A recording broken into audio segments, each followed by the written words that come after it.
What it do, KTTeeV? This is KT, and I'm coming at you live with another episode of the Daily K Podcast. And on today's episode, we have Dr. Katina Thomas, a former educator in Alief ISD and currently a professor in the Curriculum and Instruction Department in Prairie View A&M University. Listen today as Dr. Thomas talks to us about her role in preparing new teachers for their field, her articles she's published in regards to education, tips for new teachers, and more. Stay tuned.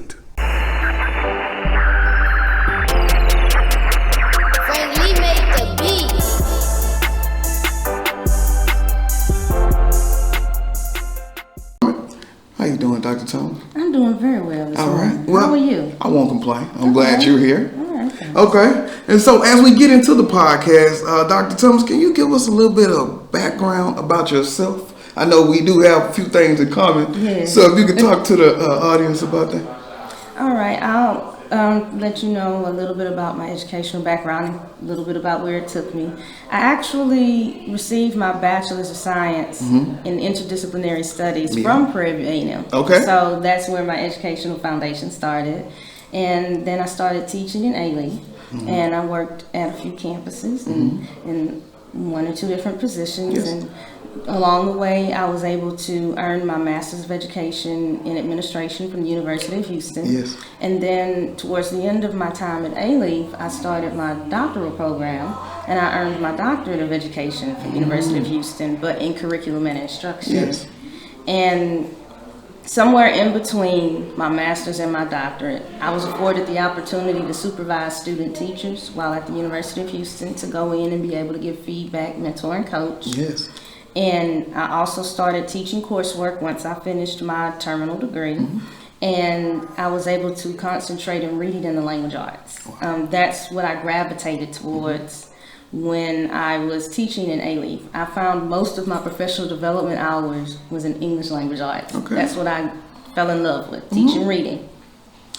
And once I went into higher ed full time, I was teaching coursework. I also had the opportunity to become a student teaching director at one university in the area before I landed back at Prairie View. Full circle. Prairie View, full circle. And now I'm teaching coursework in curriculum and instruction and reading in the language arts to prepare our teachers. Wow. Okay, so I know that you said working at Alief, you got your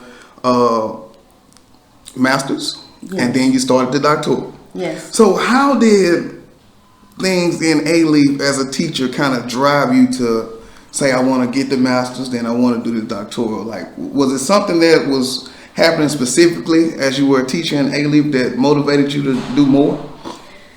Yes and no. Okay. For the master's degree, I had intentions of going back to get that before I finished the bachelor's degree. Okay. So I started preparing for that regardless of where I was. But once I started my career in Alief, that laid the foundation for education. It gave me a very, very significant eye-opening experience as far as working with diverse learners, multiple languages, multiple backgrounds, for me to understand that it's less about me and more about the students. Wow. And what I was able to discover as well in education in general was that public education was reacting to student outcomes, but my thinking was, how can we be more proactive to prevent some pitfalls for our students? Yes. Alief actually laid a very good foundation as far as work ethic, research-based practices, what was effective, what worked best for students. It helped broaden my instructional strategies tool belt. Yes. So I was able to go back and start mentoring others when I started the doctoral program. So the master's was intended. The doctorate was in response to, I need to be in a position where I can have a proactive voice to help my students instead of waiting for data and stats. Wow. Okay. I can understand that. Because like I say, my full goal is, how do I affect change on a bigger scale? Like, what can I do to touch more people? And it sounds like you got it going. Okay. So now, your current role at Prairie View, you're saying you're in the curriculum instruction department. And so basically, like, what is a day? Or like, are you in class, but also My day is unpredictable. Okay. Every day is almost like a day in a reality show. Okay. But in a healthy one. Yes. Yes. In a healthy one, because coursework is just one component. It's one expectation when you're in higher education, because my position is what they call tenure track, meaning that I'm working towards receiving promotion and tenure, and that's different from K-12, where you can go from campus to campus to campus and take your years of service. But in higher education, once you make tenure after 5 to 6 years, that's almost the same as your forever job. It's job security. Yes. So teaching and working with my students is the highlight. Yes. And that's what makes it unpredictable, because I actually get to go in and share not only my expertise with what's in the textbook, but also my work experience that they don't get the opportunity to experience until they get out there. And so it's a lot of storytelling to go with content. And their responses are very interesting and very entertaining, to say the least. Yes. But they're very knowledgeable and prepared. Okay. That's one component. The other component is what we call research and scholarship and service. So I'll serve on committees that across the campus, within my department, also within my College of Education, in which they serve as think tanks, where we have our finger on the pulse of the direction of where careers are going and where we're going professionally in relationship to what's happening in the legislature and how it's going to affect public education. And we start to use those components to be able to shape and define our programs so that they can stay abreast of what's happening to better prepare our students. Better prepare our students. The other one is also research. Yes. In which we actually will go out and find out what's currently happening, be able to write publications, do presentations, and investigate and find out what's working, what's not, what's not working, and be able to let the rest of the world know, so we can be able to still enhance the profession. And in that, like researching, or maybe not in the research, but in knowing how to better prepare the teachers. And thinking about over time, because you've been doing this. So how is the preparation that you're giving teachers now different than, let's say, 5 years ago, even that fast? It's rapidly changing. It's always a reflection, or I would say most of the time it's a reflection of whatever's going on in the state house or what's going on nationally on the federal level. We always try to keep up with that. So what we typically try to do is we try to make sure that our preparation is in reflection of that. And we'll start there, and we always try to keep up with that through professional organizations. And then we start to look at how is this going to affect us. Wow. Okay.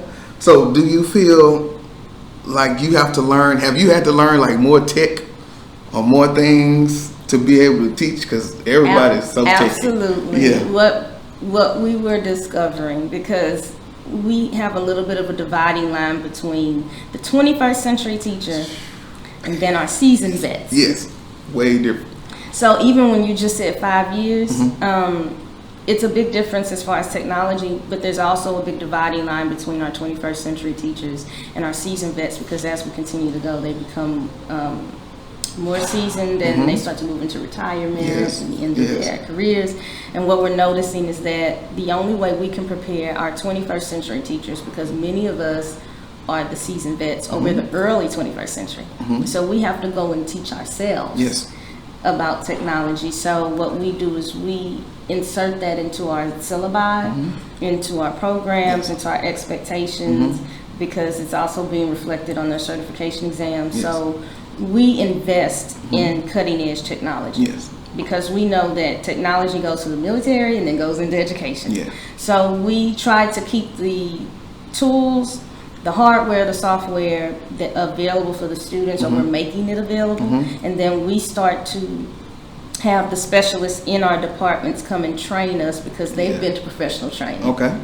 And we discuss how to add those standards into our syllabi as far as teacher preparation. And then we start to bring in the equipment that's needed for them to practice before they go into the field, because the goal is for them to be as knowledgeable as possible, so that it's as less of a learning curve as possible once they start teaching full time. Well, we know Prairie View produces Productive people. productive people. Okay. Now, I know that you have done some research and you've made some articles yourself. So talk to us about the articles. Like, for one, what are they? And then what motivated you to do those? They actually stem, well, it's 2 to 3 different strands of articles. But, so I'll start with the earliest ones. The earliest one I actually had the opportunity to publish was while I was in a doctoral program.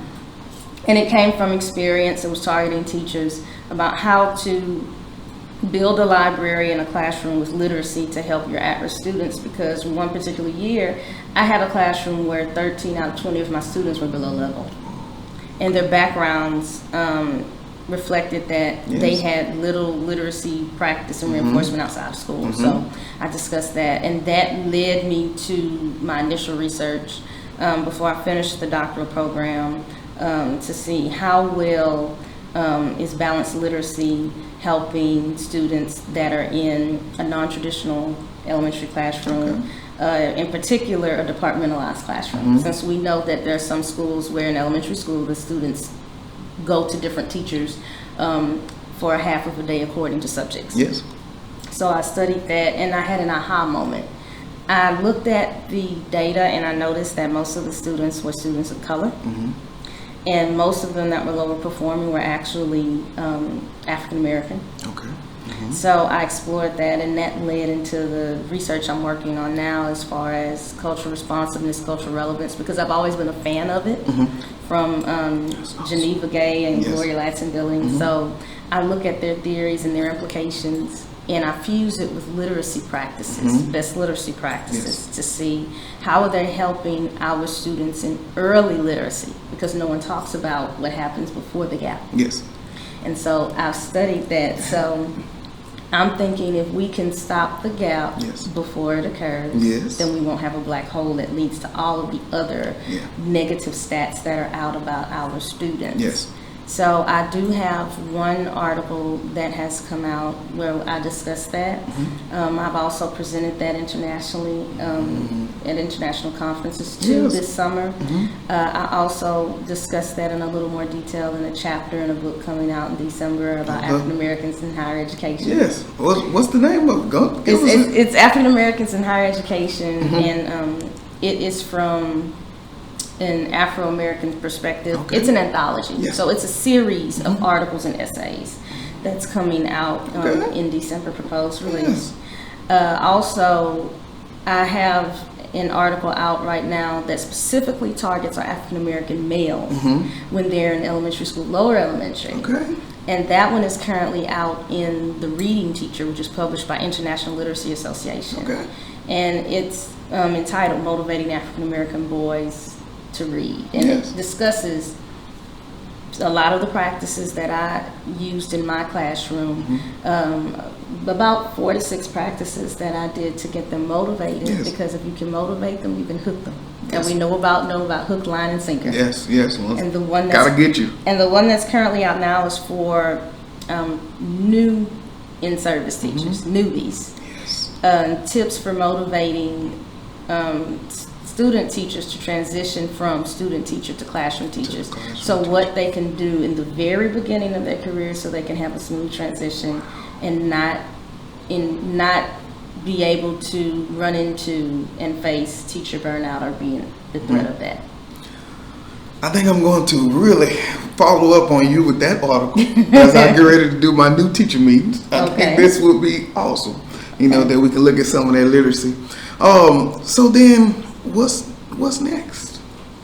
What's next for me right now is I'm still exploring the cultural responsiveness and relevance. It's a slight difference, but I still think both of them need to coexist in an environment. And right now, I'd like to explore the other stakeholders that are involved. So students are one component, but now I want to see who all that's involved, how their perspectives impact the students, because we know it's about the students, but it's also about those that influence. The circle around. So I'm going to be exploring how teachers perceive it. Yes. And then the other one that I'd eventually like to explore is, although I've discussed African American males, I'd like to take a look at the females because I don't see a lot out there. Yes. We always talk about hashtag Black Girl Magic. Yeah. But I want to get to the bottom of what's really going on because we are magical. Yes. I won't doubt that. Yes. But magic implies that it's just an anomaly. It's not. We've been this good forever. Yes. So I want to be able to highlight our young Black girls and how they're shining Yes. and what they're doing in literacy and in the classroom that leads to us making strides as adult women. That is so powerful. I'm looking so forward to it. Okay, so as we wrap it up, working with new teachers, if you could just tell them one thing, even for somebody who's thinking about getting into education or somebody that you just got here, and maybe not even one thing, whatever you feel on your heart to tell them. But what tips could you give for them just coming out the gate? Brand new teachers, and these are a few of the nuggets that I give them even in my classes because sometimes I tell them stories. First thing I tell them to do is join a union. Yeah. Don't worry about holding on to all of your check. It's worth the investment. Yes. Number one, join a union. That's your protection. Number two, study your content that you are going to teach. Going online and finding great decorations for classrooms are all well and good, but the primary reason that you are there is to have the content. So you can have a beautiful classroom and not know what you're going to teach. Yes. Know what you're going to teach. Second, and thirdly, build relationships with your mentor and also with the instructional staff and with the administrators because they are your support system. They're your circle, and that they can't protect you and help you if you do not communicate with them. Amen. Yeah, amen. God, so much powerful items today. We'd like to thank Dr. Thomas for stopping by and talking to the KTTeeV audience today. We'd also like to thank her for all the hard work she does in preparing new teachers for their classroom and their career. If you'd like to hear more about Dr. Thomas's work with new teachers, her articles she's published for education, or what's next for Dr. Thomas, please check out the full interview at KTTeeV.com. This is KT for KTTeeV signing out. 100.